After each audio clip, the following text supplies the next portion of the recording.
président al-Assad salue le nationalisme de l'Église orthodoxe et son rôle renforçant la cohésion nationale.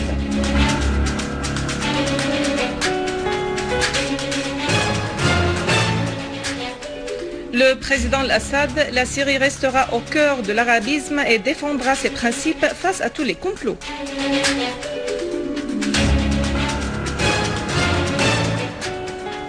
L'armée arabe syrienne neutralise des dizaines de terroristes au gouvernorat de Damas.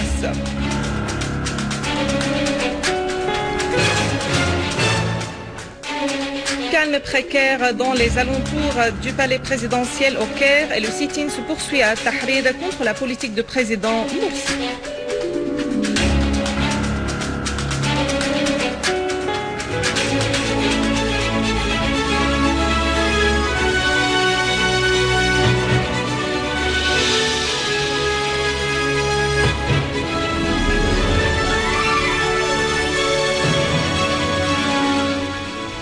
Mesdames et messieurs, bienvenue à vous tous dans ce journal.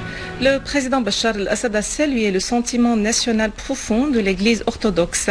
Il a également salué le rôle actif de cette Église dans la concrétisation et la cohésion nationale face aux pressions exercées contre la Syrie. En recevant le patriarche Yohannis Yazagi, patriarche d'Antioche de tout l'Orient des Grecs orthodoxes, le président al-Assad l'a d'abord félicité pour son intronisation comme patriarche de cette église orthodoxe en lui souhaitant le succès dans sa mission.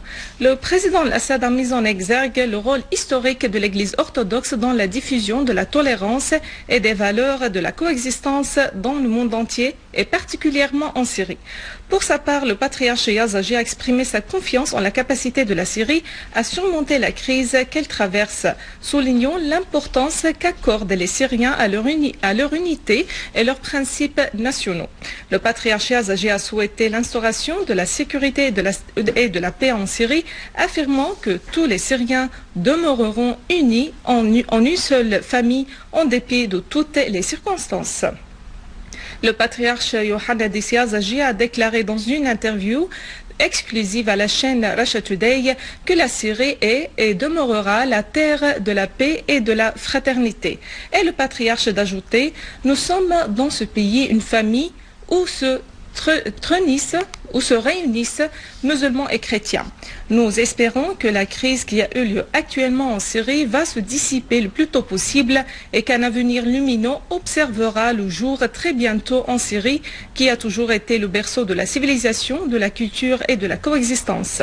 Évoquant l'anxiété et les inquiétudes sur le sort des chrétiens en Syrie, le patriarche Yazagi a affirmé que les chrétiens de Syrie sont attachés au sol de leur patrie et le resteront sans autre souci.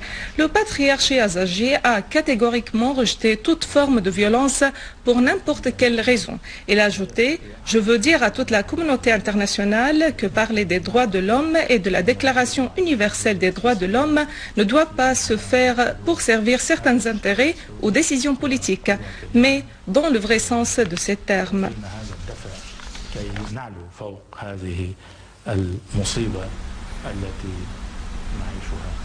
Le président Bachar al-Assad a affirmé que la Syrie restera le fer de lance de l'arabité et qu'elle ne renoncera pas à ses principes nationaux, quelles que soient les pressions et les conspirations qui ne visaient pas uniquement la Syrie, mais tous les Arabes. Cette déclaration a été faite par le président al-Assad lors d'une audience accordée à une délégation politique et syndicale jordanienne présidée par Sami Hakhrez, secrétaire adjoint de l'Union des avocats arabes. L'entretien a porté sur la situation régionale, notamment en Syrie.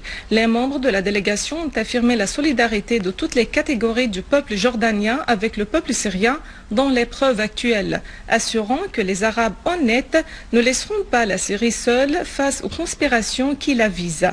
Le sang syrien a été versé pour défendre toutes les valeurs arabes honnêtes et grâce à ce sang, la Syrie remportera la victoire, ont-ils affirmé. Ils ont également estimé que les attaques étrangères contre la Syrie sont dues à ce que ce pays a toujours défendu, à savoir les causes arabes. La Syrie est attachée à la dignité des Arabes, à leurs droits nationaux et à leur juste cause, avec en tête la cause palestinienne. Le président Al-Assad a remercié les membres de la délégation jordanienne pour leur position nationale et pour l'appui qu'ils apportent au peuple syrien.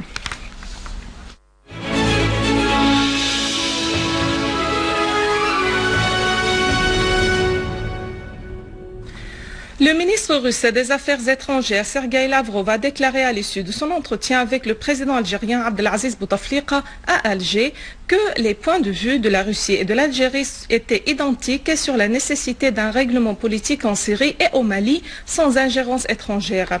Dans une déclaration aux journalistes, Lavrov a également souligné l'importance de l'activation du système mondial en vue de donner la priorité à la souveraineté de la loi et au rôle clé de l'ONU et du Conseil de sécurité dans toute solution aux crises.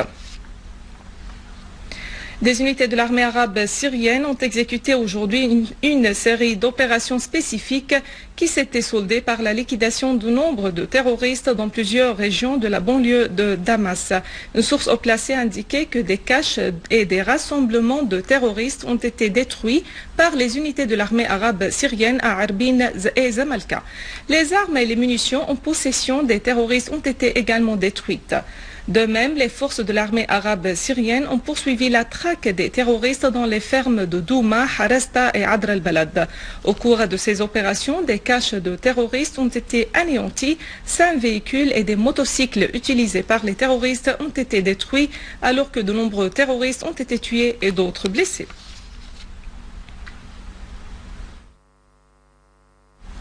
Les habitants du village Karnaz dans le gouvernorat de Hama regagnent leur maison après que l'armée arabe syrienne ait rétabli la sécurité et la stabilité dans le village. Le rythme normal de la vie retourne de nouveau dans le village Karnaz dans la banlieue de Hama après que les forces de l'armée arabe syrienne aient pourchassé les terroristes qui sévissaient d'une façon barbare dans ce village. Ils ont passé par là et l'image raconte leurs pratiques odieuses dans ce village.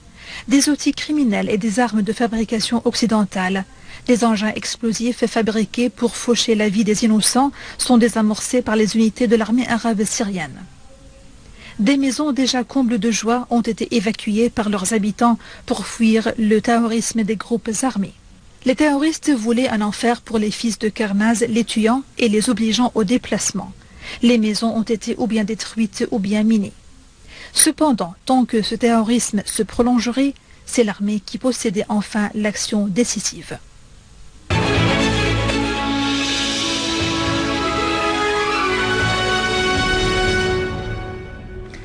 Quelques heures après les violents affrontements qui ont eu lieu la nuit dernière devant le palais présidentiel à l'Ittihadi au Caire entre les forces de sécurité égyptiennes et les manifestants qui réclamaient la démission du président égyptien Mohamed Morsi, un calme précaire a régné autour du palais. Par ailleurs, le sit-in sur la place At-Tahrir se poursuit en signe de protestation contre la politique des frères musulmans. Les affrontements devant le palais présidentiel à l'Ittihadiyya ont duré plus de 5 heures, au cours desquelles les forces de sécurité égyptiennes ont tiré des balles et lancé des bombes lacrymogènes, faisant plusieurs blessés parmi les manifestants. Les forces de sécurité ont de même arrêté un certain nombre de manifestants. Par ailleurs, pour la 3e journée consécutive, des manifestants ont bloqué tous les accès vers la place At-Tahrir, interdisant aux travailleurs d'y passer, et ce afin de protester contre la politique menée par le président égyptien Mohamed Morsi et les frères musulmans. Le porte-parole du ministère iranien des Affaires étrangères, Ami Maman Parast, a imputé à l'Agence internationale de l'énergie atomique AEA la responsabilité de ne pas parvenir à une solution à la question du dossier nucléaire iranien, soulignant que l'AEA ne doit pas envoyer le dossier iranien au Conseil de sécurité de l'ONU. Maman Parast a affirmé la nécessité de reconnaître les droits nucléaires de l'Iran selon le traité de non-prolifération nucléaire, ajoutant que toutes les activités nucléaires de l'Iran l'Iran sont sous la supervision de l'AEA. Il a affirmé que le dialogue avec l'AEA doit aborder le côté technique et se qualifier de transparent, affirmant la coopération de l'Iran avec l'agence de façon significative et son souhait de parvenir à un consensus global avec celle-ci. En ce qui concerne le dialogue entre l'Iran et les États-Unis, Mama Parast a déclaré que si Washington avait le désir de dialoguer avec Téhéran, il devait révéler ses bonnes intentions. Avant de clore ce journal, un rappel des principaux titres. Le président Assad salue le nationalisme de l'Église orthodoxe et son rôle renforçant la cohésion nationale.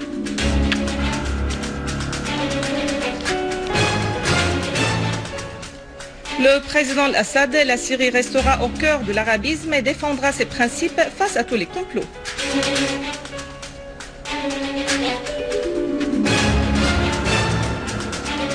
L'armée arabe syrienne neutralise des dizaines de terroristes au gouvernorat de Damas-Campagne.